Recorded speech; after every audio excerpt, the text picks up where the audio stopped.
दाइ यसको प्राइस कति हो? एकछिन है दिदी यसको प्राइस कति हो? त्यसको 3000।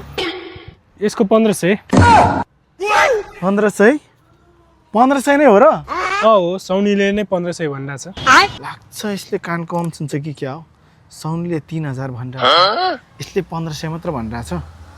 दाइ यो सर्टको चाहिँ प्राइस कति हो? दिदी यसको चाहिँ कति? यसको 2000। यसको 1000। बहिरो रहेछ यार। साउनीले एउटा प्राइस भनिरहेछ, यसले अर्को प्राइस भनिरहेछ। यही मौका यिनीहरूलाई यही लुट्छ। ठिक छ दाइ, तपाईँ मलाई यो 5वटा कलरमा अनि यो 5वटा कलरमा प्याक गरिदिनुहोस् न है। दिदी यो 5वटा जिन्स अनि 5वटा सर्टको कति रुपियाँ भयो? टोटल 25000 भयो। सर तपाईँको 12500 भयो।